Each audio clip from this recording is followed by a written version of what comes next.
your man, Louie T. Welcome to the 2020 NFL Draft Wrap-Up Series, where your man, Louie T, aims to break down all 32 teams in the National Football League's 2020 NFL Draft. We will not be using the baseball grading scale. However, we will grade every one of these drafts and draft picks, and we'll tally up those scores, divide by the number of picks, and that will yield us an overall grade for that particular team's draft. This is also the You Pick format. For those of you not familiar, simply be the first to leave a comment in the comment section of this and future videos stating two things: the phrase next and the team you'd like to see next. Really don't care how you phrase it. Dolphins next, Fins next, MIA next, Dolphins. You get where I'm going with this. As a matter of fact, the next team up in this series is none other than the Miami Dolphins. Now, a lot of people like to give me grief because I'm hard on the Miami Dolphins. The Dolphins in past years have done a lot of curious things, to say the least, and that's putting it mildly, and that has caused me to come up with the phrase, that Dolphin shit. Now, this team, though, however, seems to be turning the corner. They seem to be doing things the right way. I like their new general manager. I like their head coach. I think they're moving in the right direction. They went out and they had a plan this offseason. Hell, they had a plan last year, which was offload all the guys that didn't believe, that didn't buy in. And all of a sudden, they freed up a bunch of cap space, and they also collected a bunch of draft picks. They ultimately spent 11 draft picks in the 2020 NFL Draft. They went out and spent some money in free agency. I think they are starting to build something worth talking about in a positive manner in Miami. We'll see if it starts to come to fruition on the field in the way of wins in 2020. No more big, bad, evil Tom Brady in the division means it's up for grabs. Everyone's giving this division to Buffalo in 2020. Maybe a team like Miami will have something to say about that. Not quite sure, especially with you having a franchise quarterback that's young, and you needed to do that. Maybe you start off the season with Fitty, Ryan Fitzpatrick, and if that is in fact the case, we'll see where this thing goes. Bottom line is, the Dolphins are moving in the right direction, and they've kind of fast-tracked this rebuilding process by all of the draft picks they were able to essentially accumulate heading into the 2020 draft, and some of the damage they were able to do in free agency, getting Shaq Lawson and getting Kyle Van Noy, among other guys, moving away from dead weight players like Charles Harris, trading him for a 7th round pick, and Taco Charlton, a guy you thought could come in and do something. I didn't think he was terrible for you last year, but moved on from him. And so now the deck is essentially clear. You've got a bunch of young, hungry players that want to win for this organization, and you added 11 more players to the mix, and we'll see how many of these guys actually make the football team and what kind of impact they will have. But that one thing's for certain: the first guy selected is going to be the most impactful guy selected in the Dolphins' hope for many, many years to come. Speaking of which, let's get to the 2020 NFL Draft of the Miami Dolphins and take a look at what they were able to do damage-wise in this draft. And of course, we start this draft off with their main prize in this draft, and they threw everybody for a loop, threw a curveball, and had everybody looking a dead red fastball. They threw a curveball right before the draft just so that they could hit the fastball, okay? Just so they could sneak the fastball past everyone. And so, first round, 5th overall selection, quarterback out of Alabama, Tua Tagovailoa is the selection for the Miami Dolphins. I've got my write-ups of every single player in this draft, so I will be reading from these as I've broken down each and every single one of these players. I will not do a breakdown here of Tua Tagovailoa. I've already done that on my channel, Draft Prospects 101 series, full breakdown there of Tua, film study. So if you are looking for a thorough breakdown of him, that's already been done. I will say this. I was hoping that the Dolphins would not mess this up. And there were rumors swirling around this pick in particular. First of all, I was hoping the Dolphins wouldn't do anything foolish, like trade up for Tua. Because in my mind, he was going to fall right into their lap. If nobody, and I told you, I thought because the way that this draft was set up with the Rona and no one being in their war rooms, I thought it was going to be one of those drafts where it wasn't a bunch of movement early on in the draft.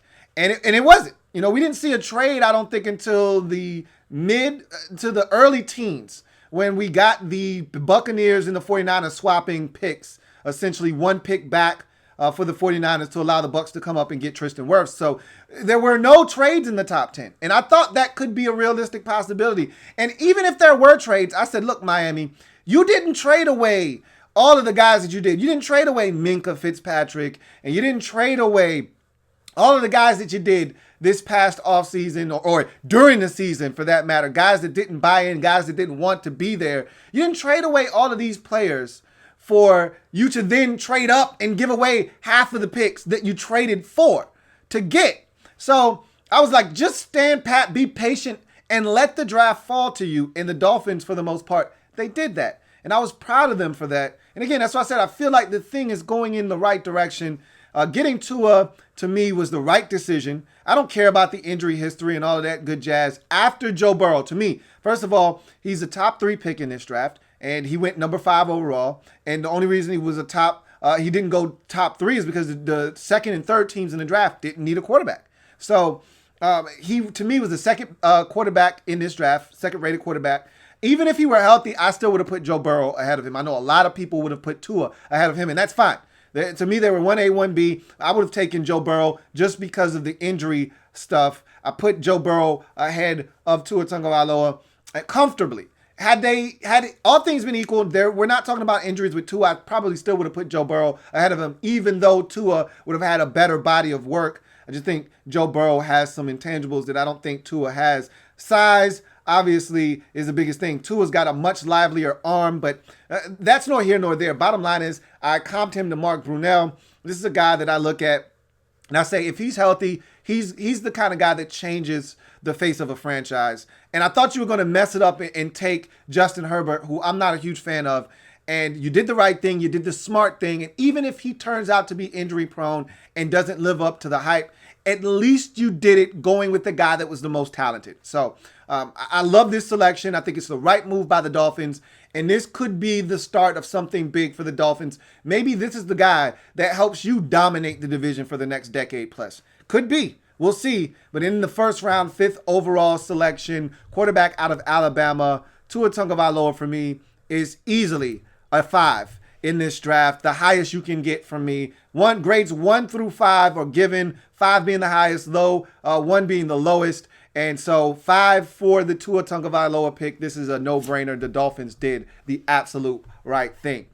You get to the next selection in this draft by the Dolphins, and it's in the first round. Obviously, Dolphins had 3 first-round picks, and this is the second of those 3. 18th overall, offensive tackle out of USC, Austin Jackson is the selection. This was not a selection I was happy about. I thought there were other tackles. I love the fact that they said, got the franchise quarterback, now let's go protect him. That was the right move, okay? I did not, however, love the player that they selected. Now, much like the cornerback position, the tackle position was beauty in the eye of the beholder after the first 4. And you could have those first 4 shuffled in whatever order you want, but those were the top 4 tackles. And Wirfs, Thomas, Becton, and Wills. Those were the top 4 tackles in this draft. You put them in whatever order you want. And then after that, to me, there was a drop-off, but there were other quality tackles in this draft. I did not think that Austin Jackson deserved to be the next one off the board. I just didn't see enough from him in college at USC to feel like he was worthy of being the 5th tackle taken. As a matter of fact, I had him as a 2nd-round pick. I was adamant that he was a day 2 pick in this draft. 2nd round now. I wasn't saying he was a 3rd-round pick, but he was my 7th tackle on the board.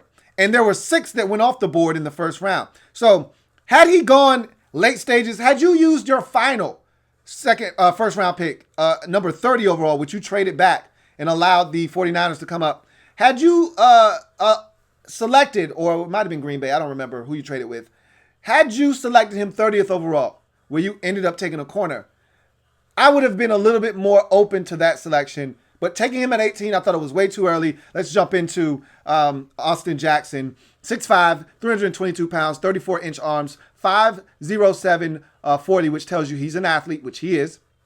13 games played, 13 games started.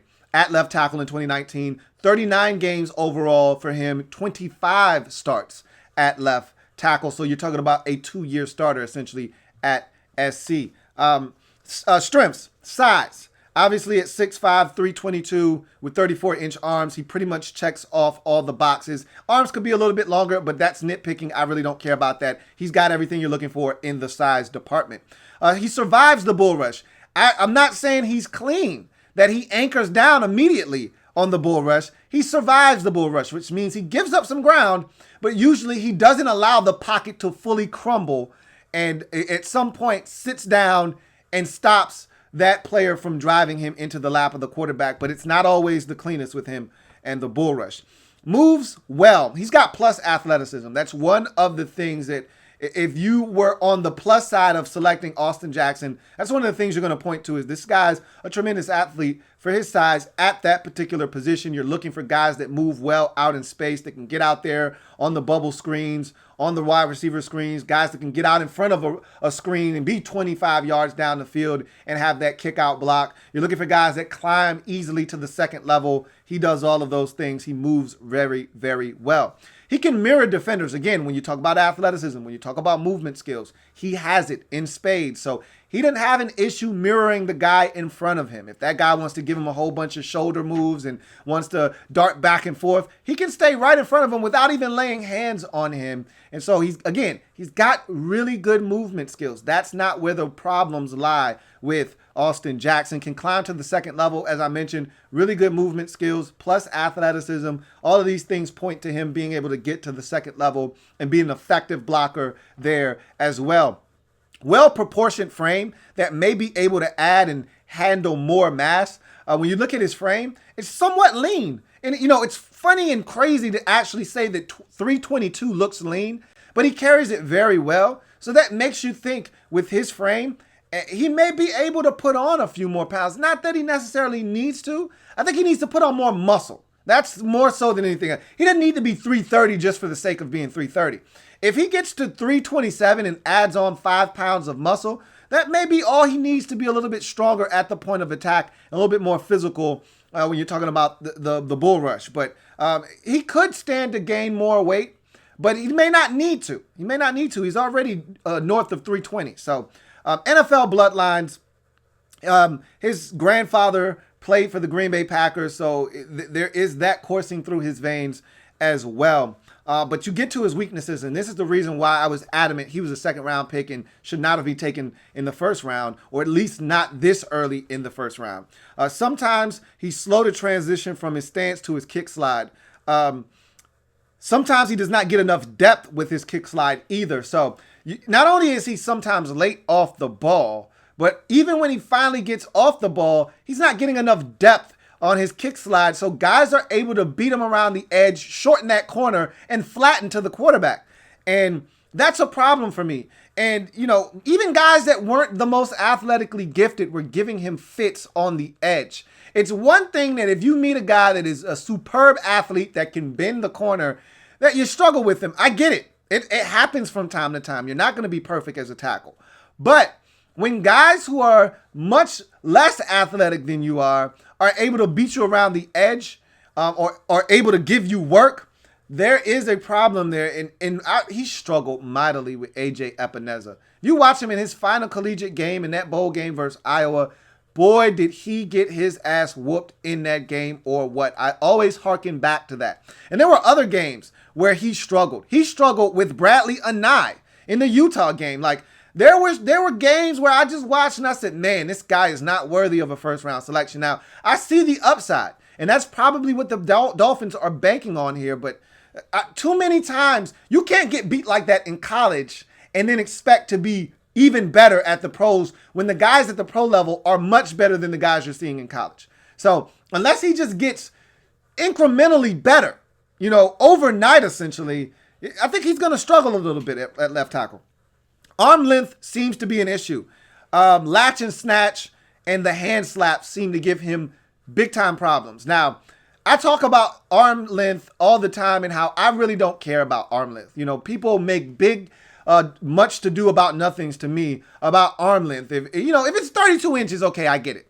But, if a guy has 33.5-inch arms, 34-inch arms like Austin Jackson has, really, what are we talking about? So, yeah, he's got 34-inch arms. I usually don't bring it up unless I see it as a problem. Well, I saw it as a problem because A.J. Epineza, to me, exposed him. There was too many latch and snatches, too many opportunities for his hands to be slapped down. And usually, if you've got long enough arms, you're going to contact that guy. Sometimes it's all about when you shoot your hands. And sometimes if you're predictable and guys know how to time your hands up, they're able to slap your hands down. But in the case of an A.J. Epineza, a guy who has long arms but not that long of arms, he shouldn't be able to grab you, ragdoll you, latch, and then snatch you and then thrust himself towards the quarterback. That shouldn't take place, but it did. So maybe his arm length or lack thereof is a problem. I'd like to think it's not, but maybe it is. He struggles with quick inside moves. And again, that's where you saw guys like Bradley Anae, who isn't explosive, A.J. Epineza, who isn't explosive, really take advantage of him. Bradley Anae has a really good sense of when the ball's going to be snapped, and he gets a quick jump, but he's not an explosive, dynamic edge rusher. He's crafty. Same thing with A.J. Epineza. These guys gave Austin Jackson problems, and so, again, that's problematic for me. When you're an athletic guy, you should be able to recover. You should be able to thwart a guy getting inside of you, but for some reason, he wasn't able to do that. We all know the story about him donating bone marrow to his sister. And so that's a great story. He's a high character guy. A lot of things to like with Austin Jackson. I just didn't love where he was selected. I didn't love the value. I actually thought there were other guys with higher upside that may have been even able to come in and be better suited to play right away than Austin Jackson here at 18. But the Dolphins decided to go in that direction. I did not agree. And so with the 18th overall selection in the first round, Austin Jackson for me is a 3. I didn't love this pick. I don't hate this pick. I just don't love this pick. I thought there were other guys, as I mentioned. It's not like he was the 10th rated tackle and you took him 5th overall. I had him as my 7th rated tackle. So it's not like you guys made a big mistake. I just thought there were other guys. And if you're going to select a tackle, you got to make sure you get it right, especially in the first round. Hopefully the Dolphins did, in fact, get it right. So we go from there to our next selection for this Dolphins football team. And we are in the first round still. Third of the 3 first rounders the Dolphins had. 30th pick overall. Cornerback out of Auburn. Noah Igbinoghene is the pick. And Noah Igbinoghene is a guy that I just like to call Noah Iggy. And Noah Iggy is a very interesting case here. A guy that just converted from wide receiver to cornerback. Is still learning the position, has a lot to offer, really impressive. He shot up draft boards. This was a guy that probably started out the process as a early 3rd, maybe late 2nd. And as the process wore on and people watched more and more film on this guy, they just fell in love more and more with Noah Iggy. And before you know it, Noah Igbinoghene turned out to be a first-round pick. And I really don't have a problem with that. He was the 5th cornerback taken. I had him rated as my 8th rated corner in this draft, but I'm not going to kill the Dolphins for taking him 30th overall. I actually like him. I didn't think they needed cornerback help. That was the crazy part. But when I look at their roster and what I think they're trying to do, it kind of makes sense. But we'll see. We'll talk about it. You can never have enough corners. You can never have enough guys in your secondary. So, anyhow, 5'10", 198 pounds stands Noah Iggy. 32-inch arms, so that's good for his size, and ran a 4.48 out of Auburn. His season stats, 1 tackle for loss, no sacks, no forced fumbles, 7 pass breakups, no interceptions. Also had 9 kick returns for 317 yards and a touchdown, so he adds some special teams value there. We'll talk about that a little bit later on. Career stats, 2.5 tackles for loss, no sacks, 1 forced fumble, 18 pass breakups, 1 interception, and 44 kick returns for 1,199 yards and 2 touchdowns. So again, does offer some special teams value. As I mentioned, had him as a 2nd-round pick, my 8th rated corner. We'll talk about my comp for him a little bit later on. His strengths. Plays a physical brand of football. This is a guy that on the outside takes no prisoners. I love the fact that he's just fearless.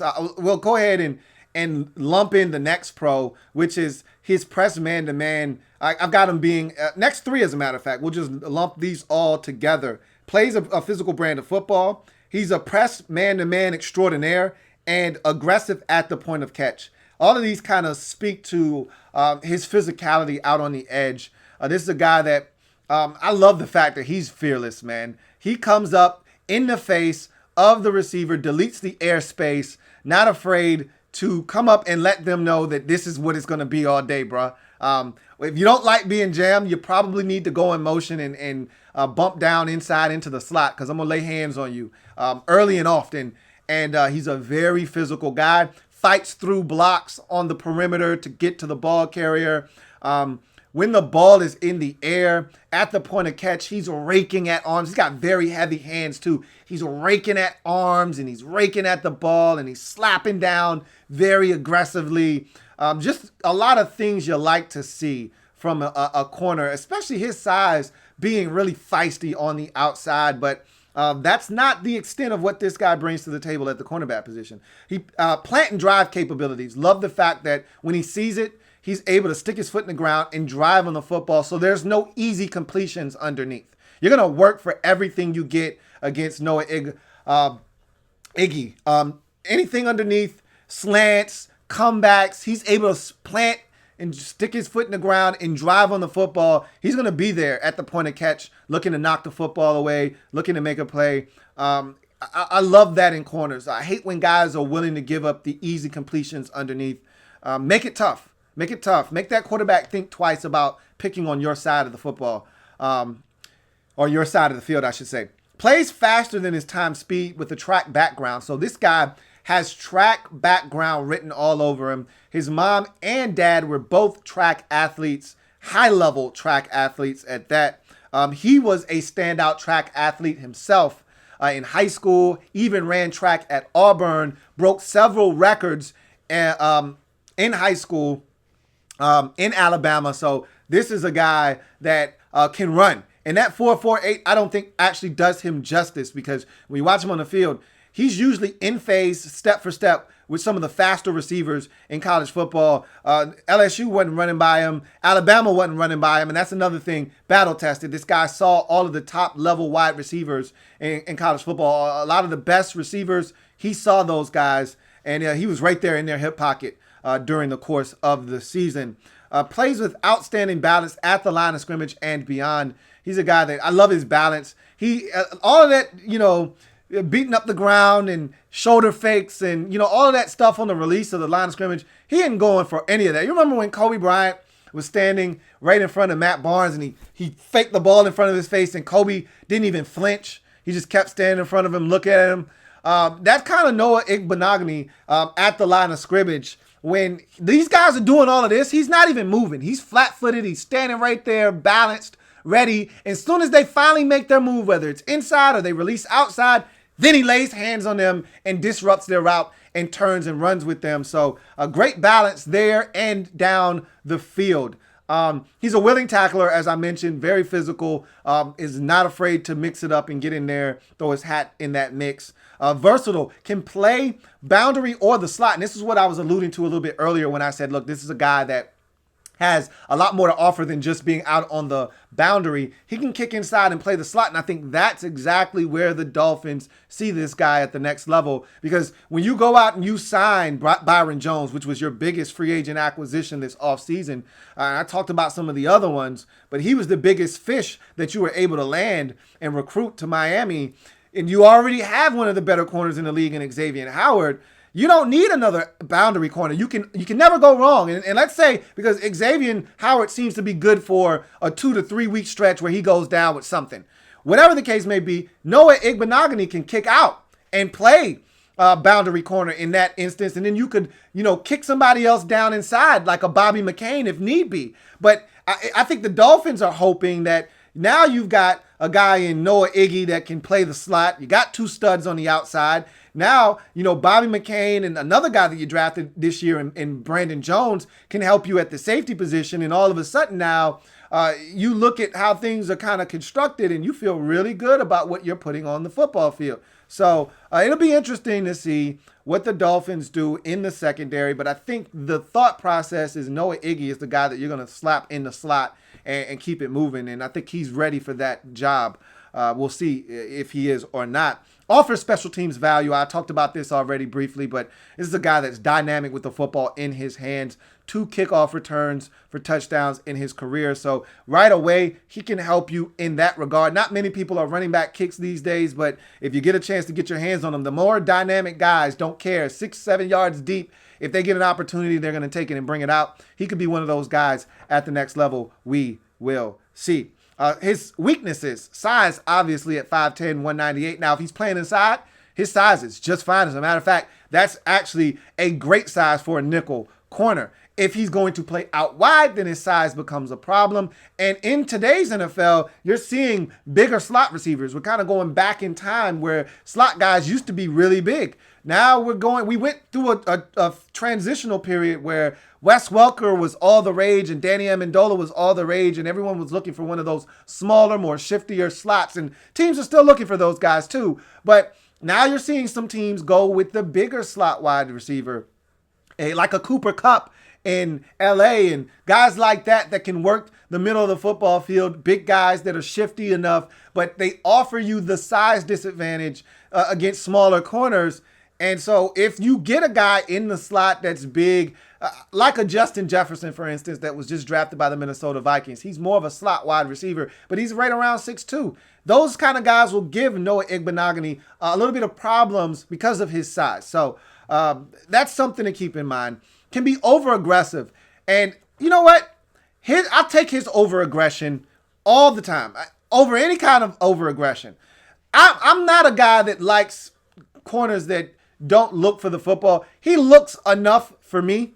His biggest problem is that he arrives early, okay? I'd rather have you be there early than late. And here's the problem. He gets over-aggressive on underneath routes. A lot of his flags aren't 30, 40 yards down the field. A lot of his flags are 7 yards, 11 yards, where somebody's running a comeback route or somebody's running a slant or somebody's running a dig route, and he's right there. And he gets there before the ball gets there. And at the next level, I don't think he's going to get flagged personally. I think he's going to get away with some of this stuff because it's almost bang, bang, but he's there early. When they slow it down, you see he's there way early. But I like that. I'm a fan of guys that get there early. I'd rather you be early than show up late. You can never go wrong showing up early. Yes, you can, but still. I'd rather you show up early than show up late. And he's a guy that probably is a little over-aggressive in that department, but I can live with that. Seems to be a bit slow to react in off-zone coverage. That's one of my biggest knocks for him, is that for a guy that is so good in man-to-man and likes to come up, delete the airspace, lay hands on guys, and I told you he can plant and drive, I just don't think he trusts his eyes enough in zone coverage when he's off. That's when you get the easy completions. That's when he's unsure. I think he's still adjusting to route combinations and things of that nature and making that transition from wide receiver to corner. And I think that's one of the places where he's not as comfortable is when he is in off coverage. I think that's something he's going to have to get a little bit better at. For an ex-wide receiver, his hands are really suspect. I was really disappointed, and I think his ball production kind of speaks to that. In 2 years at the cornerback position, only 1 interception, but you've got 18 pass breakups. And when I watched him, I counted at least 3 opportunities for him to pick off a pass that hit him right in the hands, and he just dropped it for whatever reason. Whether he was looking for a knockdown instead of being more aggressive. There were times where it looked like he put his hands to catch it and he just didn't. And that's a bit of a turnoff for me because you're an ex-wide receiver, but maybe, just maybe, that's part of the reason why he's no longer a wide receiver. Because most corners are guys that can't catch, so they're playing on the opposite side of the ball. Maybe that's why he made the transition. I don't know. I'm not saying, I'm just saying. And then lastly, he's raw. Only 2 years of experience at the cornerback position. So for all of the good that he does and brings to the table and all of the upside that he has, he's still extremely raw. So there are going to be mistakes. There will be growing pains with Noah Iggy. But at the end of the day, this guy's impressive.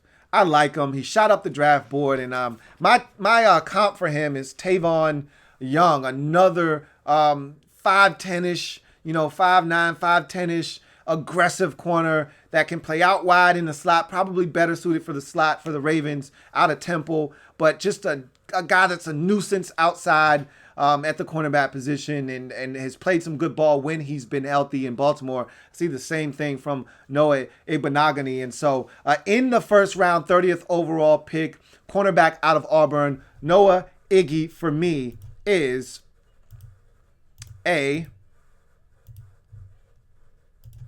4. So really like this pick, like the player you got here. Think he's going to be a quality ball player for you. And I'm looking forward to seeing how the Dolphins kind of put all of this together moving forward, and how they kind of structure their secondary, because they got options now, which is something they didn't have in the past. As we move forward, next selection is offensive lineman out of Louisiana Lafayette, second round, 39th overall selection, so early in the second round. Offensive lineman Robert Hunt is the selection. Here's a guy, 6'5", 323, 33.5-inch arms. He was a right tackle at Louisiana Lafayette, but 7 games, 7 starts at right tackle in 2019, 45 games, 45 starts, 21 at right tackle, 22 at right guard, 2 at left tackle, excuse me. So this is a guy that offers you versatility right off the bat. When I broke him down, I assessed him as a tackle.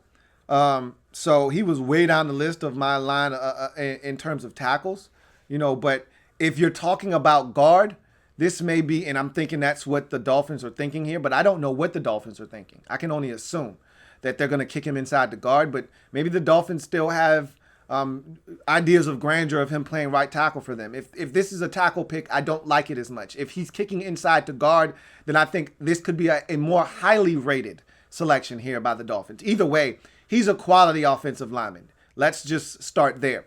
So I had him as a day 3 pick.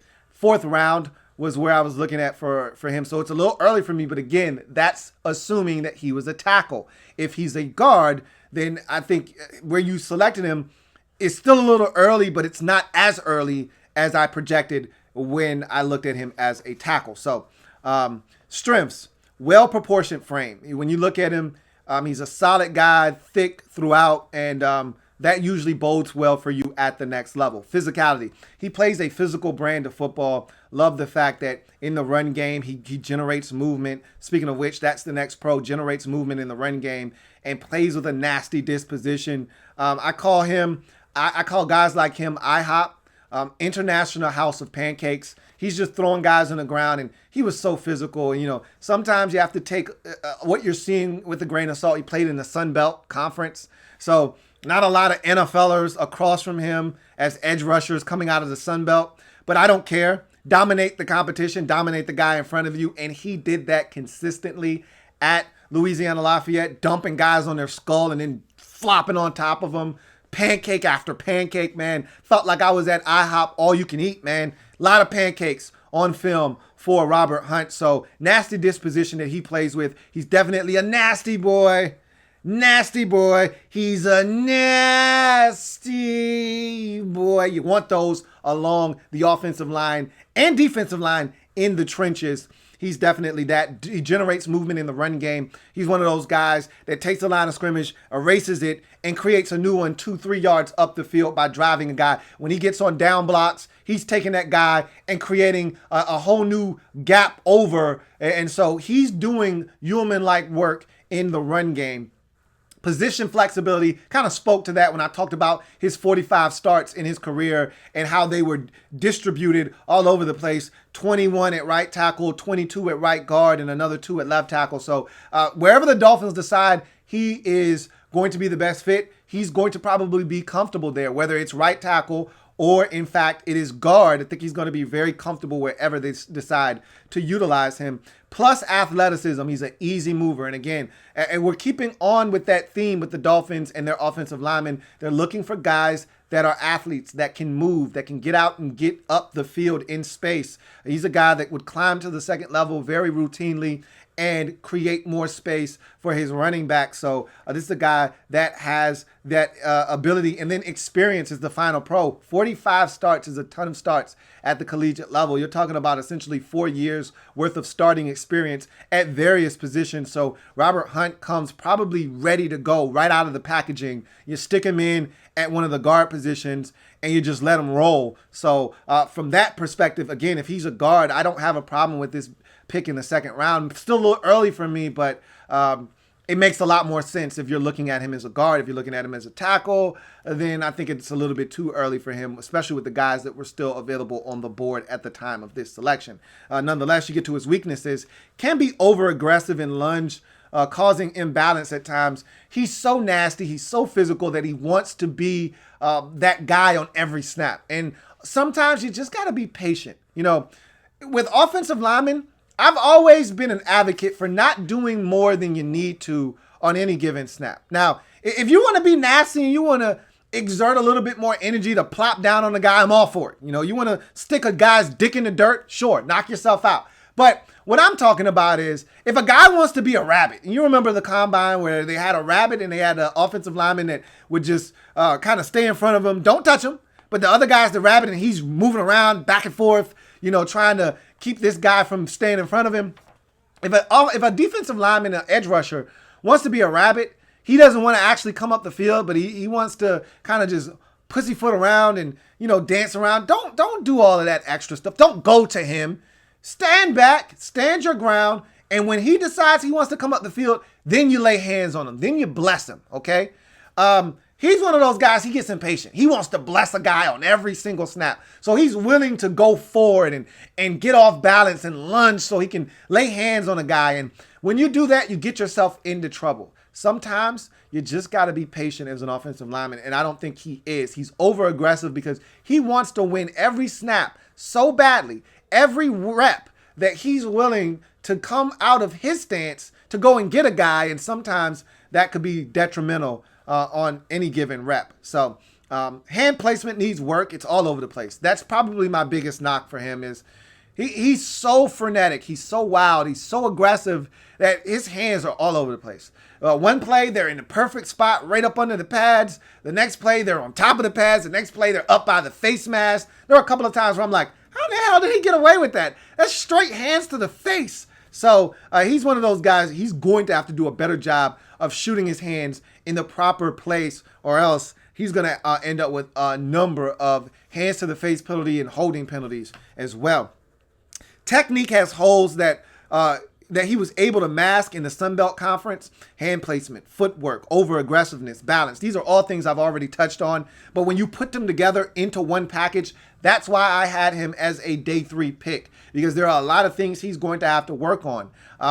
If he's able to clean these things up, you're going to end up with a really quality prospect here and a really good NFL offensive lineman. If he's not able to, he's going to struggle. He's going to pick up penalty flags, and eventually you're going to become frustrated with all of the mistakes that are made, and he's going to end up being a backup offensive lineman. We'll see which direction he goes in. If he takes the coaching well, makes the adjustments, and ends up being a really good football player, or if he struggles to make these adjustments, ends up being an inconsistent football player and ultimately not a guy you can trust as a starter. We'll see, but at the end of the day, and also injury concerns. He missed the final 6 games of his senior season due to a groin injury. That's on the Carfax, just something to mention. In any event, though, second round, 39th pick overall, offensive tackle out of Louisiana Lafayette, Robert Hunt for me, and this selection is a 3. I thought that they could have waited on Robert Hunt. Maybe they could, maybe they couldn't. I've always said get your guy when you feel the need to get your guy. If he is a guard, this could easily turn into a 4. Right now, I'm on the assumption that he's a tackle, and I'm pretty sure you guys will tell me in the comment section whether he's slated to be a tackle or a guard. Either way, right now he's a 3 for me. As we move on to the next selection in this draft for the Miami Dolphins, and we're still in the second round. Dolphins had a ton of picks in the first 2 rounds. 56th overall selection, a defensive lineman out of Alabama, Raekwon Davis is the pick. This is a big man, a big, physically imposing man. I had him as a second rounder, so you got good value here in terms of the selection. He was my number 6 defensive lineman on the board. You guys took him 4th as the 4th defensive tackle off the board. I don't have a problem where he was taken at all. You guys know my gripe. If you watch my defensive line and edge rushers video, you know what my gripe is with Raekwon Davis. So we'll talk about that in this breakdown. But 6'6", 311, 34-inch arms. Checks all the boxes there. 3 tackles for loss, half a sack in 2019. No forced fumbles, no pass breakups, no block kicks, none of that good stuff.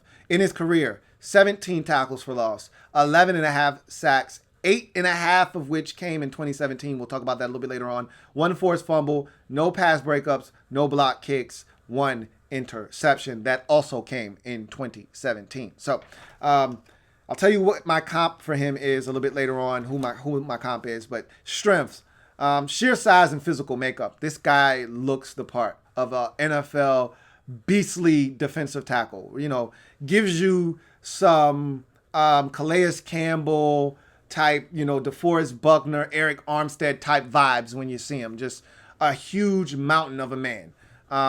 Length, 34-inch arms on the interior is money, okay? Usually defensive tackles have shorter arms because they're usually stubby guys, 6'2", 6'1", big rotund guys with short arms, which allow, you know, offensive tackles that were tackles in college to be kicked inside the guard because they don't need as long of arms because the guys that they're blocking on the interior have shorter arms, which is why when you see a guy with 32-inch arms or 33-inch arms, they kick him inside the guard. Why? Because the guy that he's blocking generally has 31, 32, 33-inch arms. Well, this guy's 34-inch arms. So that could be a problem for some of the guys on the inside. Strength at the point of attack. He's a behemoth, man. And when he plays with leverage, he's damn near unmovable, okay? He's immovable at points. Ability to stand up versus double teams. Again, when he plays with proper leverage, and he's 6'6", so you can understand that there are times where he stands straight up and doesn't play with the proper leverage, but when he decides he wants to play with proper leverage, he's like Andre the Giant, man. He's just hard to move, man. Seriously. Upside for pass rush. He's got a latch and snatch. He's got a swim move. If he can put it together, he could actually be a 7-8 sack guy a year.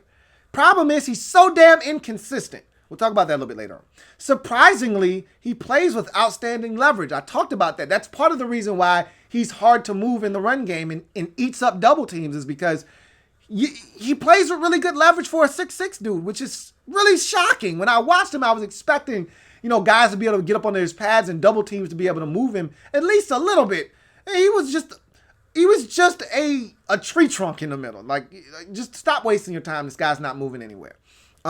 Able to stack and shed. You know, with those 34-inch arms, he should be able to stack an offensive lineman and shed him once the ball carrier comes his way. And he was able to do that very effectively throughout his career.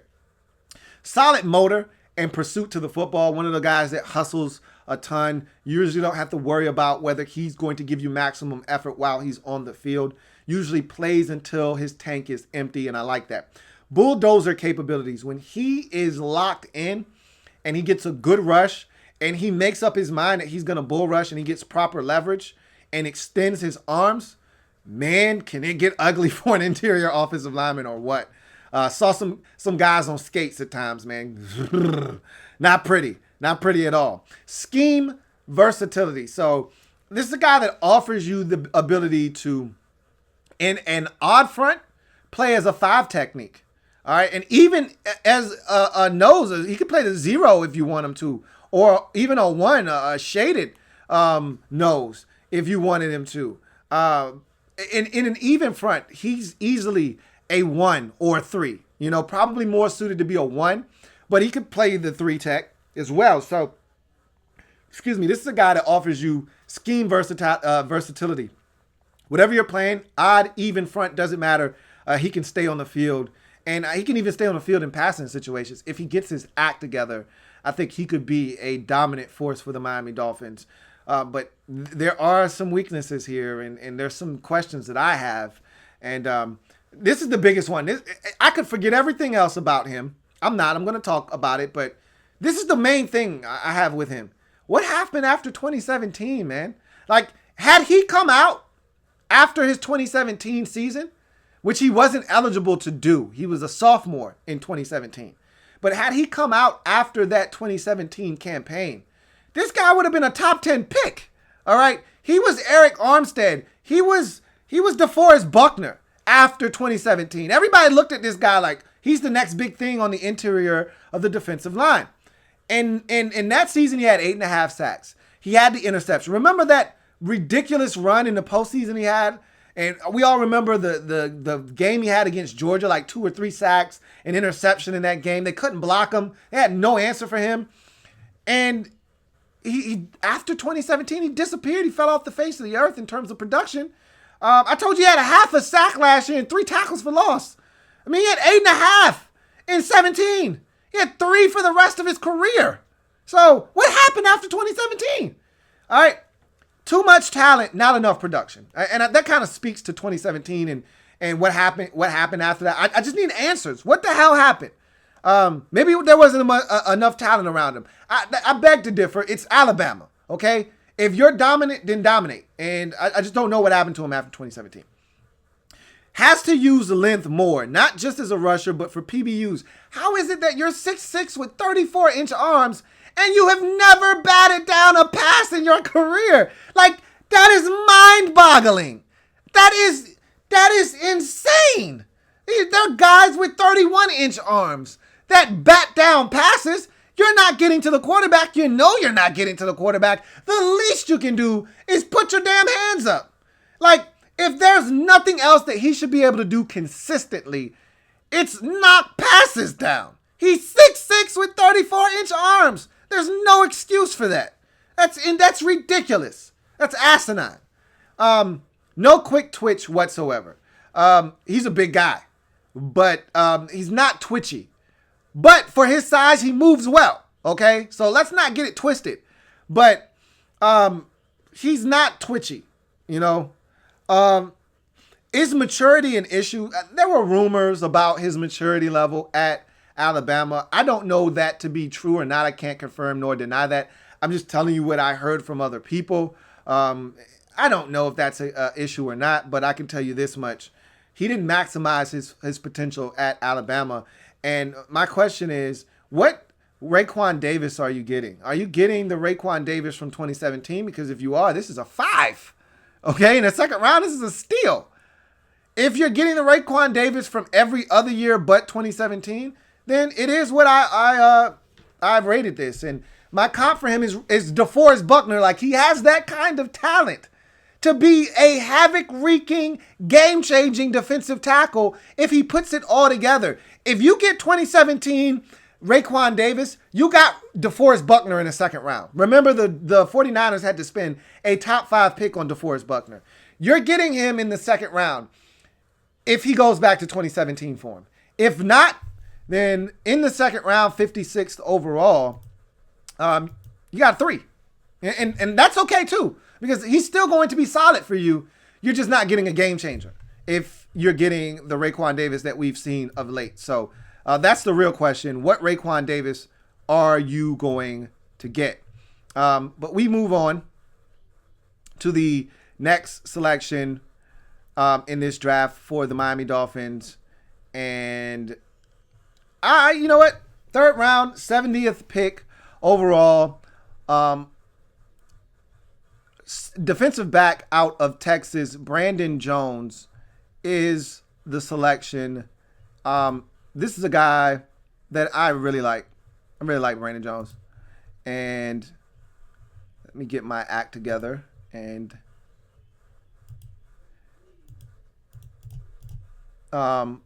here we go. I really like Brandon Jones.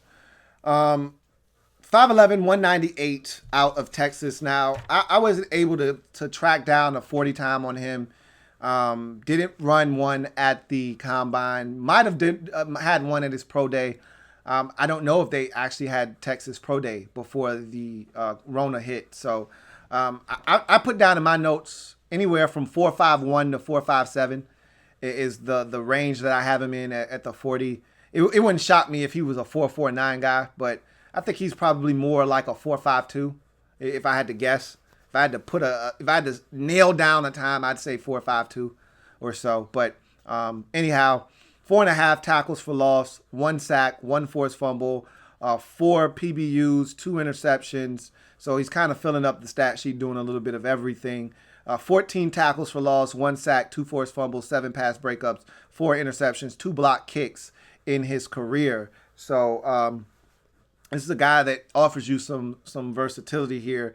I had him as an early day 3 pick to a late day 2 pick, more so a early day 3 pick, 4th round. You guys took him early in the 3rd round, which is fine by me because I like him a lot. And especially for the need that you have on your football team, I think he fits perfectly. So that's even more so a reason why I like this selection. I had him as my 10th rated safety in this draft. You took him as the 7th safety off the board, so not too far off there. And I'll give you my comp for him a little bit later on. But his strengths provides versatility right off the bat. You know, this guy can play free safety. He can come down in the box, even though he's not a big guy. He can come down in the box. He's not afraid to throw his weight around. Albeit south of 200 pounds, he's not afraid to throw it around. And he can also drop down over the slot, which is probably the biggest benefit you get from Brandon Jones, is his ability to drop over the slot if need be. So he provides a little bit of everything as a safety, and I think that's something the Dolphins need, especially with a guy like Rashad Jones no longer being on the team. And I think them having a little bit of flexibility back there, maybe moving Bobby McCain down into the slot where he's a little bit more comfortable, and a guy like Brandon Jones maybe sliding into that safety spot there could be something that makes sense for the Dolphins. We'll see what they decide to do because a lot of teams are putting 4 receivers on the field. Now, in that case, you got Noah Igbinoghene on one side in the slot. Now you got Bobby McCain in the other slot. And now you slide Brandon Jones into the safety spot, and you feel really good about the 4 guys you got at corner and the 2 guys you got back at safety if you believe in Eric Rowe as a potential safety back there as well. Or maybe you go with Bobby McCain and Brandon Jones as your 2 safeties. We'll see what they decide to do at the end of the day. But he does provide you with some versatility. Does a quality job in the slot man-to-man. I actually like him as a cover corner in the slot, man. I was actually surprised at how fluid he was and how well he moved there in the slot. Plays an aggressive brand of football despite his size. I talked about him throwing his weight around, man. This is a guy that plays the game like he's 225 pounds. Somebody forgot to tell Brandon Jones that he's a $198, and so he's playing the game with the mentality of a guy that's 220. And I love it, but generally in the league, those kinds of guys don't last very long because this is a man's game, and when you throw your weight around like that, like Bob Sanders used to do, you usually end up broken up. You try your hardest to be physical and to throw your shoulder out there, but that shoulder only has so many of those types of hits before it says, "Hey, bruh, we 198 over here, man. Can't be doing that against these 230 pounders, man." So we'll see how he is able to hold up, but he's not afraid. He's definitely not afraid. Capable blitzer. One of the things I liked about him watching him on film is, again, reckless abandon. When he blitzes, 110 miles an hour. If he gets cut, he gets cut. But he's coming in. And guys don't want to get in front of those types of trains. All right. If you're a 3rd down back, you know you got a job to do, and you know it's going to require you to step in front. It's essentially like taking a charge and Shaq's coming down the lane on a fast break, 100 miles an hour, and you're a point guard and you're like, oh shit, here comes Shaq. Do I really want to do this, or do I want to make a business decision? Do I really want to take this charge? I probably shouldn't. As a running back, if you're, 5'8", 205, and you see a guy coming at you with 20 yards of momentum, full speed ahead, and it's you and him, do you really want to step in front of this? Do you really want to duck your head and risk him kneeing you in the helmet and having a concussion? These are things you got to ask yourself. And he's one of those dudes, he doesn't give a shit. He's coming at you full speed. And what you decide to do is on you, but he's coming to try to get to the quarterback. So he's a very capable blitzer. Short tackler. One of the guys you can trust in the back end of your defense. If all hell breaks loose, if everything breaks down and he's the last line of defense, feel confident that he's going to find a way to at least slow the guy up, if not make the tackle. It's not always pretty with him, but he usually gets the job done. He's usually effective. Offers special teams value. It talked about the 2 block kicks in his career, so that is also something that cannot be dismissed. He can offer you a little something on specials as well. Toughness. I talked about him throwing his weight around. I talked about him playing with the demeanor of a guy 220 pounds, so that toughness kind of shines through. He played through injuries and things of that nature. He's a tough guy. Takes really good pursuit angles. As a safety, you got to be able to do that because you want to keep everything in front of you. You're a safety for a reason, that you're the last line of defense. So he takes pretty good pursuit angles. That's something else I like about Brandon Jones. Weaknesses, size. He's 5'11", 198. So and a lot of teams with their safeties now want to rock and roll them. Free, play a little bit of free, play a little bit of strong, and be interchangeable. Quarterback can't really get a read on what you're doing because there's no free and strong designation per se. You know, one play you're a free, the next you're a strong, the next you're kind of just in no man's land as a robber. He can do that, but again, if you've got him in the box, he's a $198, man. If a good fullback gets a hold of him, he could be wiped out of a play. So size is an issue, especially if you're playing him in the box. If you're playing him as a nickel, if you're playing him as a free safety, then, or a strong safety for that matter, but you're playing him a little bit away from the line of scrimmage, then he's fine. Doesn't play with enough anticipation as a single high free safety. That's one of my biggest knocks for him as a free safety, is that for all of the athletic exploits that he has and ball skills and all of the things that I feel like he brings to the table, he doesn't play with enough anticipation to make quarterbacks pay for potentially making a mistake. He's one of those guys that reacts a little late. And I talked about Noah Igbinoghene being early to the party. Well, this is a guy that shows up late. Everybody's already had drinks and feeling really good. And then Brandon Jones shows up to the party. He's got a keg, you know. He's got a keg. He's got a 12-pack in his hand. He's got something with him. He's not coming empty-handed, but he's still late, you know. But, you know, it helps. But you'd like to see him be a little bit more reactionary. You'd like to see him be proactive instead of reactive. Usually late to the party as a run defender, as a free safety from single high. Again, as a single high free safety, I think he's a little bit more cautious than anything else. I don't kill guys for that, but also I would like it if you see that it's a run and you're sure that it's a run, come up and be aggressive. Don't allow this run to be 13 yards when you can stop it at 7, you know. There's a difference between first down and moving the sticks and 3rd and 3. You may be able to get off the field on 3rd and 3. You wait too long and now it's 13 yards, and those extra 6 yards net them a first down and a fresh set of downs. Like, there's a difference between being too patient and being patient. You can be too patient, and I think he's too patient, too slow to react. Because you're playing far back, I need you to come up and help in run support. So anyway, I really like this pick.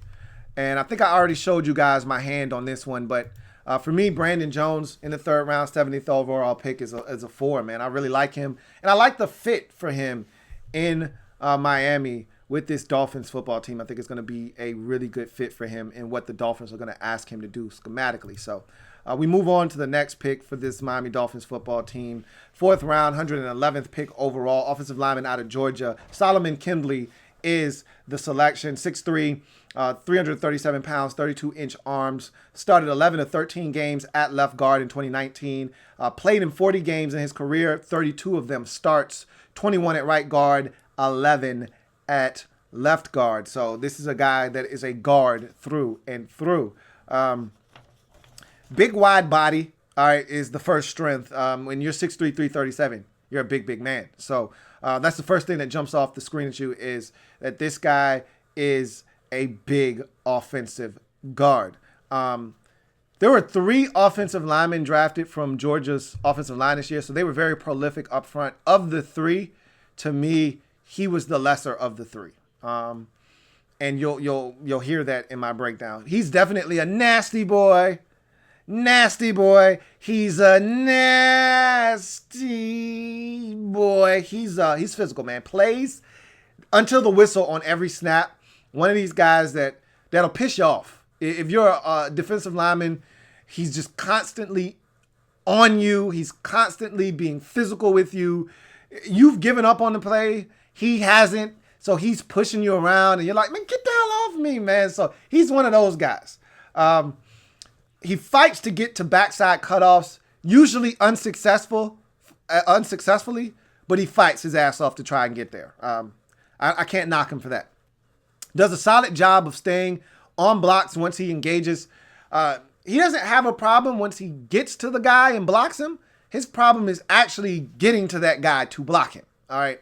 But once he lays hands on you, he's got you. And so he does a really solid job of staying on blocks and walling off that defender from the running back. Although he gives ground, he battles against bull rushes. So he can be pushed back a bit. And if I'm a quarterback and, again, I see a flash of color or I see my guy getting bulldozed, I may panic and vacate the pocket. He's one of those guys that may make you a little nervous. He usually doesn't allow that guy to get all the way to the quarterback, but dangerously close. So, and with Tua being an undersized quarterback right around 6'1", you don't want too many guys in the lap of your quarterback. You need your interior offensive linemen, even probably more so than your tackles. You need your tackles to be good too, but you need your interior offensive linemen to be stout when you got a smaller quarterback, which is why the Saints have always invested heavily along the interior of their offensive line because they've got smaller quarterbacks. Drew Brees was there. They always wanted to make sure Drew Brees felt comfortable stepping up in the pocket. Versatility. Yeah, I talked about him playing both guard positions. I don't know if he's capable of playing center, but if I'm the Dolphins, I'm trying that as well so that he has some experience there. But he offers you some versatility. He can play left or right guard. Heavy hands and pass pro. He's one of those guys that will jolt that defensive lineman in front of him if he's able to get his punch in there. And with 32-inch arms, not very long arms, but when he's able to connect with one of those punches right in the chest of that lineman, he can stunt them. He can stunt their rush. He can jolt them and kind of knock them back off balance. And it allows him to create that space that is necessary to keep that guy at bay. So he does have heavy hands and pass pro. And then toughness. He battled through a leg injury this past season. He had a lower leg injury that he sustained versus Notre Dame. And I believe that was the third game of the season. Massive game for both Georgia and Notre Dame. He sustained a lower leg injury, battled through that the rest of the year, missed 2 games. I talked about him starting 11 of 13 games. He missed the next 2 games after that, but he wasn't 100% when he came back, but he battled through that injury, played the rest of the season. So there is a level of toughness there with Solomon Kindley. You go to his weaknesses. He is so athletically limited, all right? He's always late to the second level. You know, I'm watching him against LSU. Patrick Queen is just running circles around this guy. He gets to the second level, and Queen's like, excuse me, and gets right to the ball carrier. And I'm like, oh, man, that's not good. He struggles to square guys up at the second level. So he'll get there at times, but they're still able to run around him because he can't redirect. He's 337 pounds. He's a big dude. So once he gets that mass going in one direction and a guy quickly changes direction, he can't square them up. And so that's a problem for him. He struggles on the backside cutoff. I told you, he battles like hell and fights like hell to get to that backside cutoff. But if you've got an athletic guy on the backside of a play, they can beat him to that backside cutoff. And if that running back is thinking, I'm gonna stick my foot in the ground, I'm going to cut it back. No, the hell you are not, because Solomon Kindley does not have your back. He is not getting rid of that defensive end on the backside of that play. He is not getting rid of that guy that is supposed to be blocked on the backside. He's not getting to that cut block. He's not getting to him and getting a piece of him. So he's just athletically limited. Don't look for this guy to be out in front of anything. That's not his thing. Surprisingly for his size, he does not generate a ton of movement in the run game or on down blocks and double teams, which is really disappointing. You're 337. You should be moving guys against their will, especially when you're helping on a down block. You should be crushing guys and literally moving a guy over a gap to a gap and a half. And you're just not seeing that. He's generating little to no movement, and it's because he plays with poor contact balance, which is my final con for him. which stems from him essentially making contact with his helmet down and not seeing what he's hitting. And because of that, he's not playing with the proper leverage. He's not generating movement. And so the first thing that contacts a guy should be your hands, and you should be in a position where you're squatting, looking to generate movement from your lower half. And he's not doing it. He's got his head down like this, and he's pushing and barreling, and he's just not generating any movement, man. That's pretty damn disappointing for a guy his size. When you're damn near 340, I expect you to move men against their will, and that's just not who he is. So this isn't my favorite pick, and I thought this was a little early for Solomon Kindley. And so in the 4th round, 111th pick overall, offensive lineman out of Georgia, Solomon Kindley for me he's a 2. Not really moved by this pick at all. Thought that the Dolphins could have done better than this. And, we'll see what he ends up evolving into for the Dolphins. I'm just not a huge fan. As we move on to the next selection for the Miami Dolphins in this draft, 5th round, 154th pick overall, edge rusher out of North Carolina, Jason Strowbridge is the selection. So this is an intriguing pick here by the Miami Dolphins and Jason Strowbridge because Strowbridge, to me, is a guy that I thought was somewhat out of place at North Carolina where they played him. And I don't think that you got to see the full potential of Jason Strowbridge, but you did get to see some of the explosiveness and some of the things he brings to the table. And I think that's what the Dolphins are banking on. He's, to me, a guy that should be out on the edge, stand up in a 2-point stance.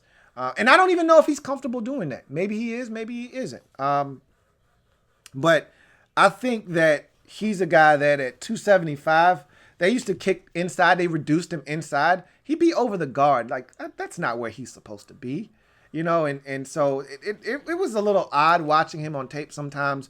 And so sometimes you didn't really get a true sense of what this guy brought to the table. But nonetheless, I had a 5th round grade on him. So you getting him in the 5th round was exactly where you were supposed to spend a pick on him. I'll tell you who my comp for him is a little bit later on. But he was a defensive end at North Carolina, 6'4", 275 pounds, 32-inch arms, 6.5 tackles for loss this past season with 3 sacks, 1 forced fumble, 1 pass breakup, 2 blocked kicks this past season. So again, some special teams value here in Jason Strowbridge. For his career, 22 tackles for loss, 11 of which were sacks, 2 forced fumbles, 3 pass breakups, 4 block kicks. So this is a guy that is a special teams demon here. So definitely some added value on the special teams front. Plays hard and aggressive. Again, his tape was hard to watch because you're projecting him to do something a little bit differently at the next level, or at least I am. And unless the Dolphins are going to ask him to gain weight and reduce inside, this is a guy that I think is going to stand up on the outside. So plays hard and aggressive. Whatever you ask him to do, he's playing hard, balls to the wall. So, and aggressive. And that's all you can ask for. Give me everything you got. He plays like his hair's on fire. I love that. He may be scheme diverse. I'm not quite sure if he is or not. Let's talk about that, though.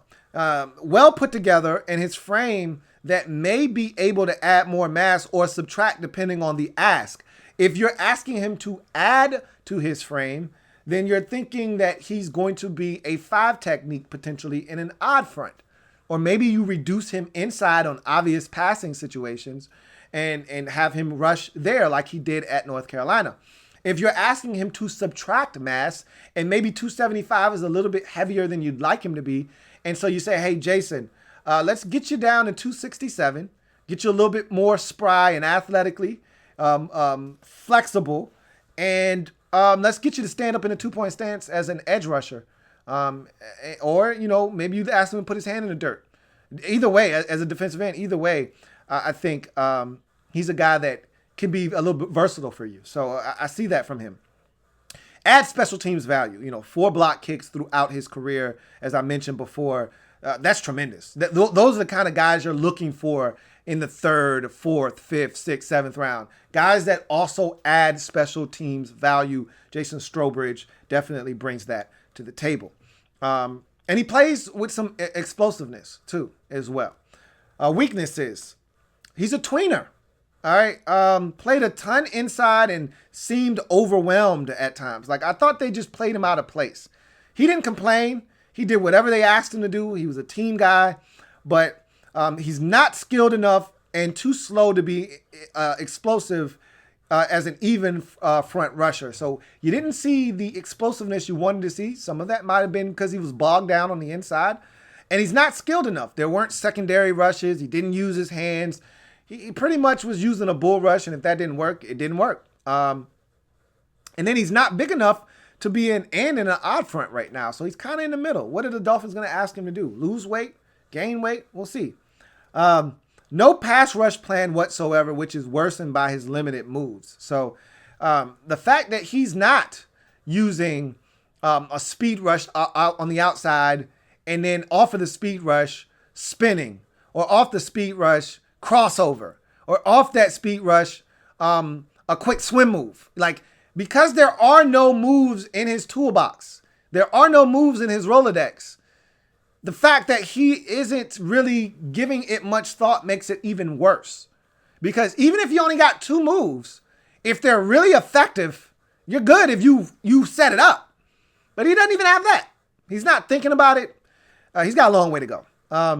Over-aggressive demeanor leads to missed opportunities. Also, his movements are very choppy. He's really mechanical when you watch him. He's a rocked-up dude, and he looks mechanical in his movements sometimes. I saw him get a free hit on a quarterback, like a free rusher. You're like, oh, man, he's about to crush the quarterback. And he was so damn happy, he flew over the guy's head. He ducked and right over his head. He's just too aggressive sometimes. He's got to play under control. And that's something he'll need to work on at the next level. But I understand why the pick was made. He offers you special teams value. I've always talked about the Dolphins needing more edge rushing help. They went out and addressed some of that in free agency with Shaq Lawson and Kyle Van Noy, but you can never have enough edge rushers. They've done a poor job of getting to the quarterback, moving on from Cameron Wake and drafting Charles Harris. And I said that was a bad idea when the pick was made. It hasn't been good for them. You know, what was his name? Dion from Oregon. Jordan. It's been rough for the Dolphins with edge rushers. So you need to just get as many guys as you can, throw as many dartboards at the dartboard and see how many stick. And I think you're doing that with Jason Strowbridge in the 5th round. For me, Jason Strowbridge is a 3 for the Miami Dolphins. As we move on to the next selection in the draft for the Miami Dolphins, you go to the 5th round once again, 164th overall selection. Edge rusher out of Boise State, Curtis Weaver is the pick. 6'2", 265, 32-inch arm. So similar frame to Jason Strowbridge, but a much more accomplished edge rusher. Now, he's not rocked up. He's not explosive, which you see some of those traits in Jason Strowbridge, and he is rocked up. Weaver is not, and that's the knock on him, is he's got kind of a soft body, not overly muscular, not twitchy, but he's just one of those guys, and the NFL dings you for that. You know, A.J. Epinesa is a skilled pass rusher. He should have been a first-round pick in my estimation, but he ended up being a mid to late second. Why? Because he's not twitchy.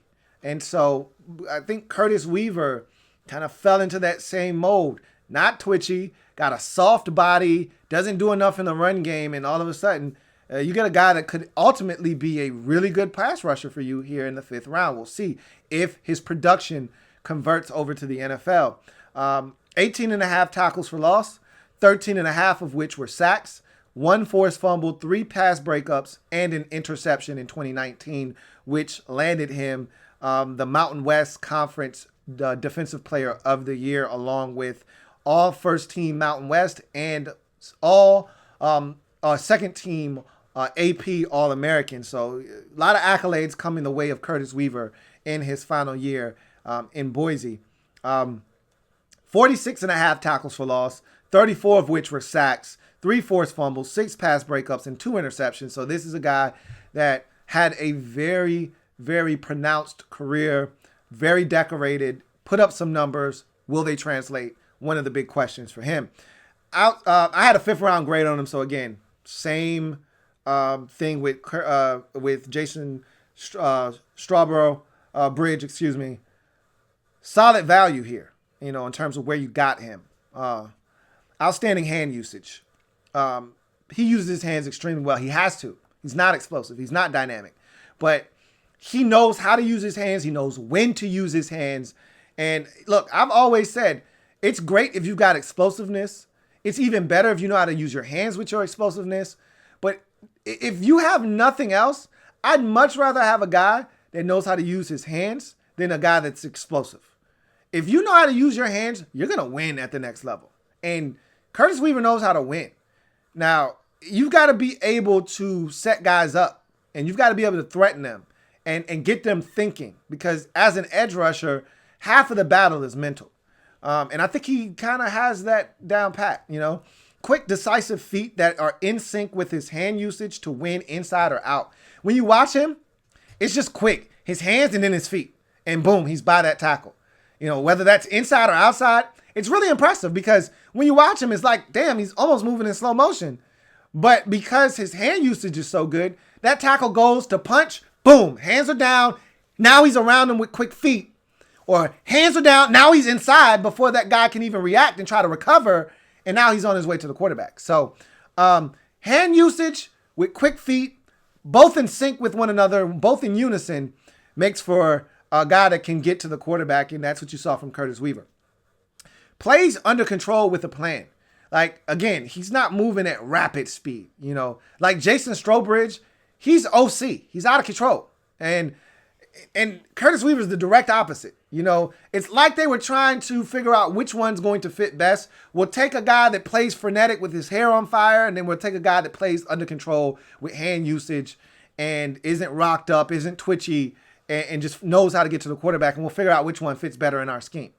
He's more Kyle Van Noy and Shaq Lawson than he is Cameron Wake. So we'll see which one works for this Dolphins defense. But he plays with under control and with a plan. Like, he's setting tackles up. Like, this guy will go the entire game, not do much of anything. They're dropping him into coverage a ton. And I'm like, what are you doing? This is not what he's supposed to be doing. He needs to be going after the quarterback. And then all of a sudden, they need a couple of stops in the fourth quarter. And he gets a couple of rushes going. They allow him to lather up a bit. And then he sets the tackle up, goes outside a couple of times, doesn't work. And then all of a sudden, hands down, man down, inside, gets to the quarterback. Then hands down to the outside this time, not the inside, around the edge to the quarterback. And all of a sudden, he's making plays. Awesome counter and secondary rush. And it's just a spin, and it's beautiful. I watched him rush up the field. I talked about him getting into a rhythm and starting to get lathered up because they were dropping him into coverage a ton. I'm watching him against UNLV, and I'm like, why are you dropping him into coverage so much? Let him go hunt. You're up 24-7. He should be going after the quarterback. And they finally started to let this guy rush, and they turned him loose. And he rushed up the field a couple times, didn't get there. Then he spins to the inside. It didn't work, but it put pressure on the quarterback. And so the next time he spun, he goes up the field. The quarterback tries to flush the pocket. He spins back out inside on a secondary rush, gets the sack. And then now he's looking for up the field, looking for a spin. So he's ready, got his hands ready, knocks those down, and gets to the inside. And now he's off for another sack.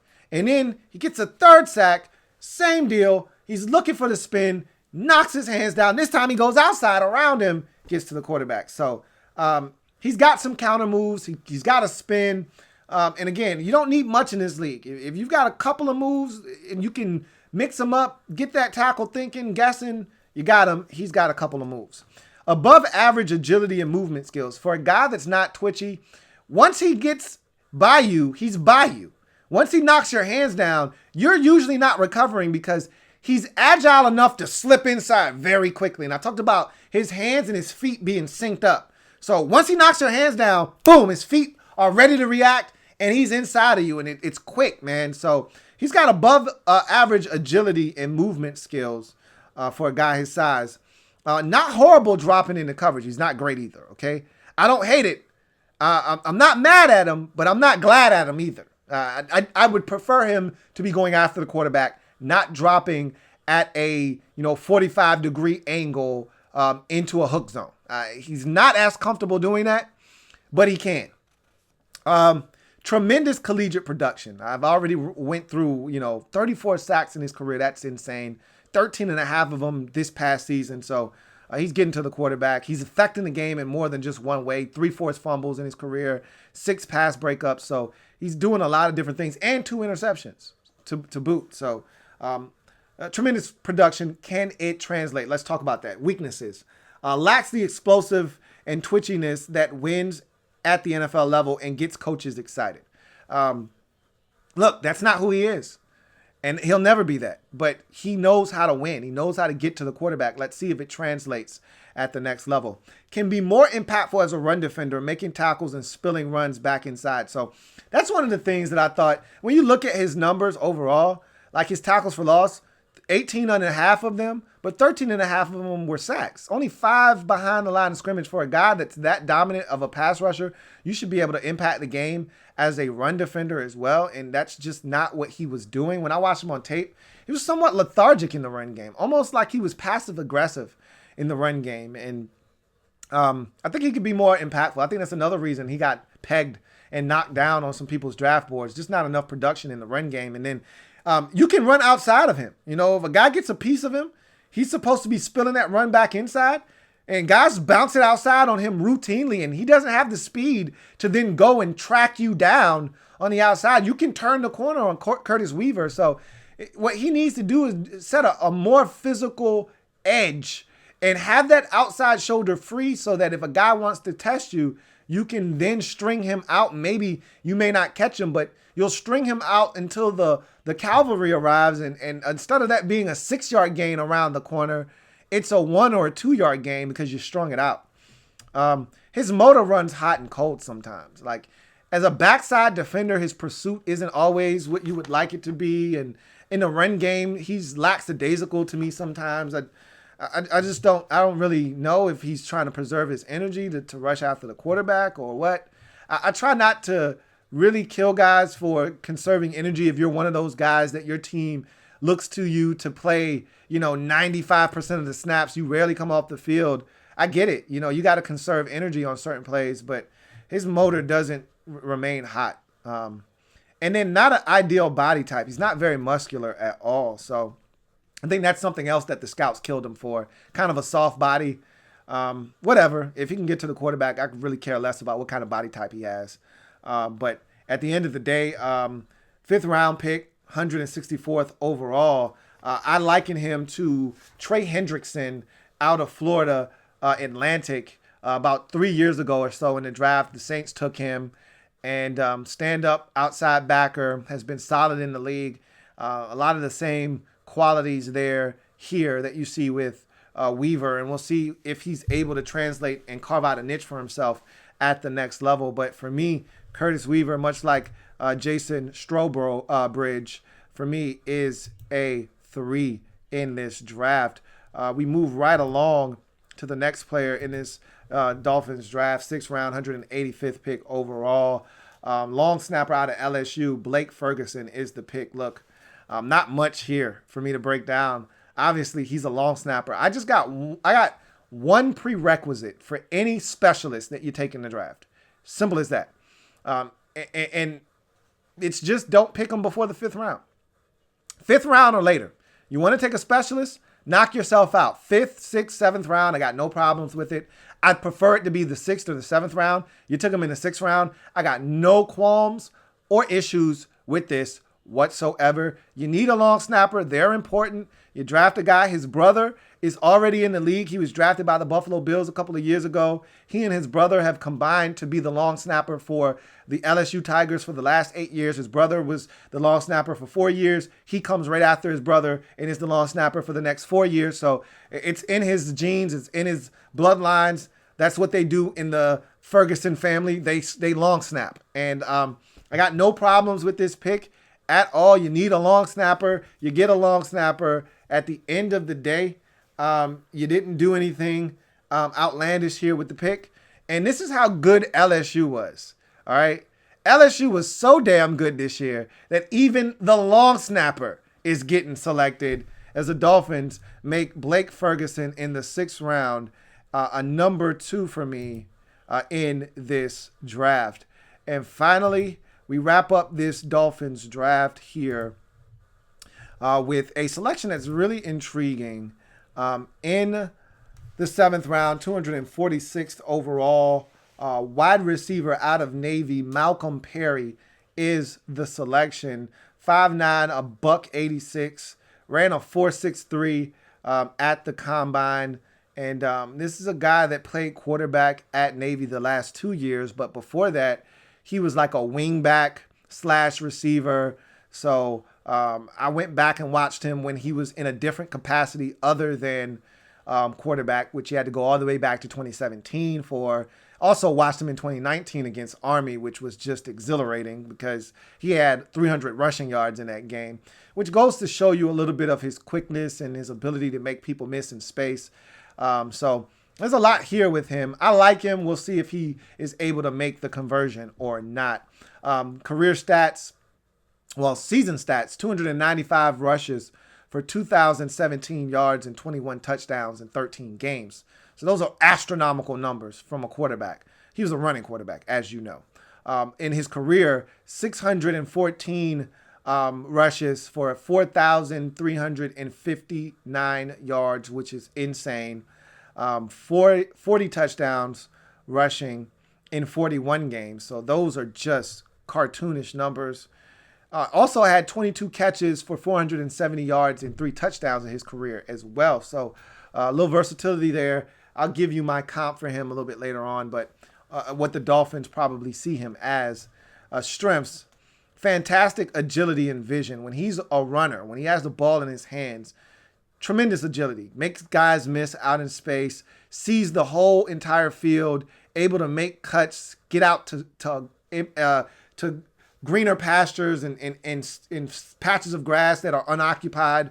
Just really good vision to set things up, set blockers up to give him more opportunities to maximize runs.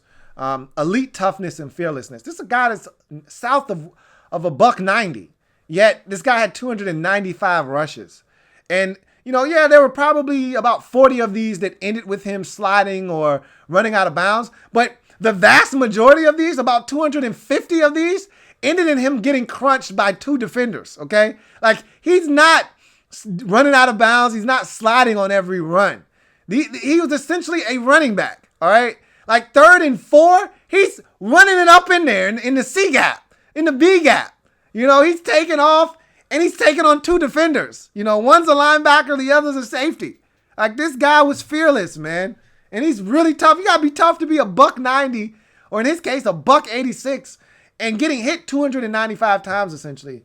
Or at least 250 times. That toughness is off the charts. Make you miss. I talked about his ability to make people miss. The Army game is a great example. Obviously, it's Army. It's not a bunch of guys that's going to be playing at the next level. I don't care. All right, dominate the competition in front of you, and he did that in that game. And he can make people miss. It's not just Army he was making miss. You watch him against Cincinnati. You watch him against these other teams, Memphis, and all these other teams in his conference. And I get it. It's the AAC. It's not a lot of defense being played. I get it. But still, he's able to make guys miss. Patient as a runner.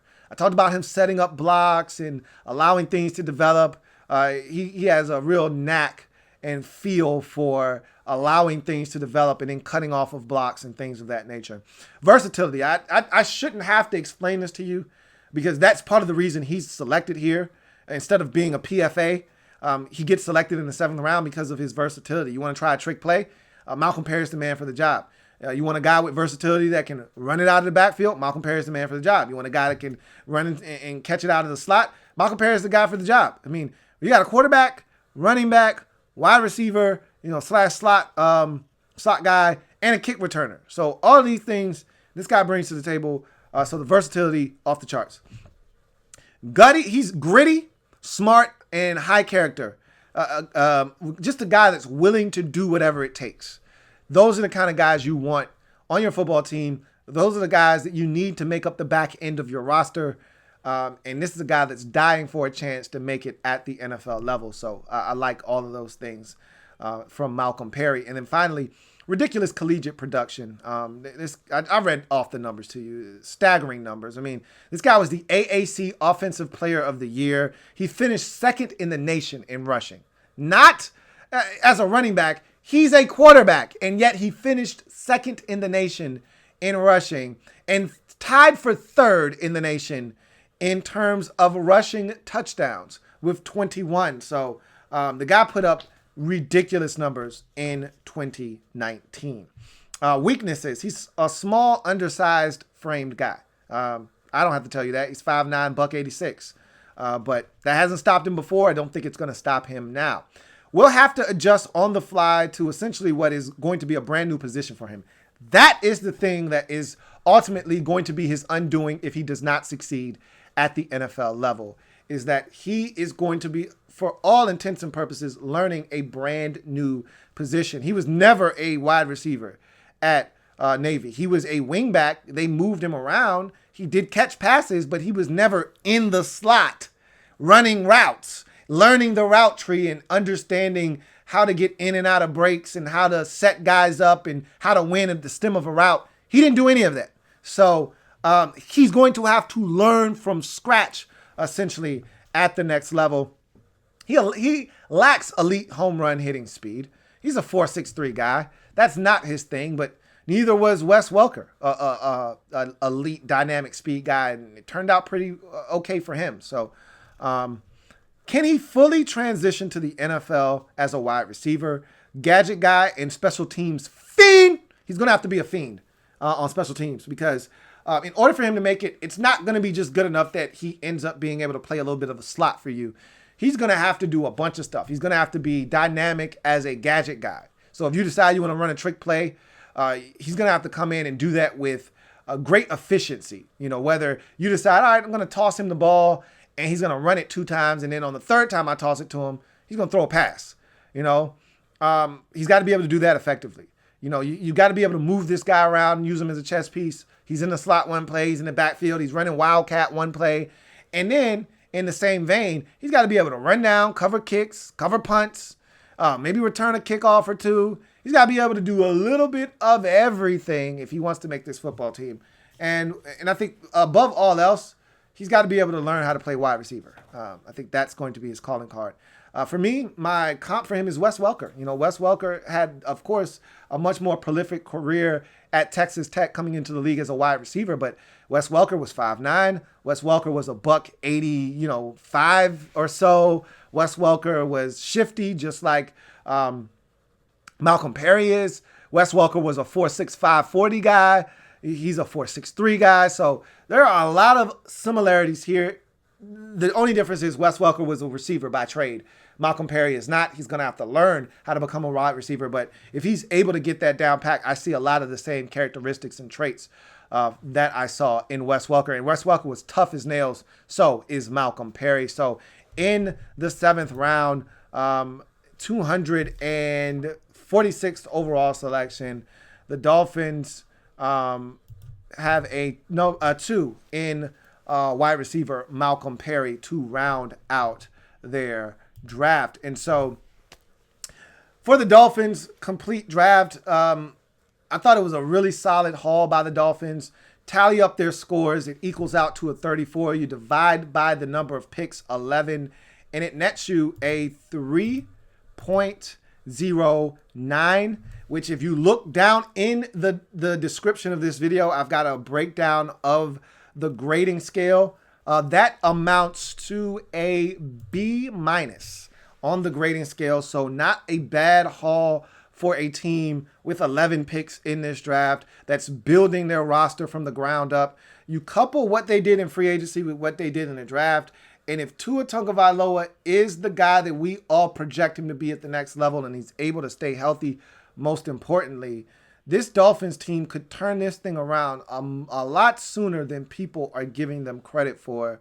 I'm excited for the future for the Dolphins, and it's drafts like the one they turned in 2020 that have me excited. We'll see what happens for them, but that's going to do it for the Miami Dolphins and their draft wrap-up series breakdown. If it's not your man T, then it's not the best NFL coverage it could be. Make sure you like this video, subscribe to the Louie T Network for more great content. Make sure you also follow me on IG, Louie T Network _, and on Twitter at Louie T Network for more updates and great content. So make sure you hit that subscribe button if you haven't already done so for more great content. And I'll see you guys next time. Stay safe. Have a good one. Louie T Network.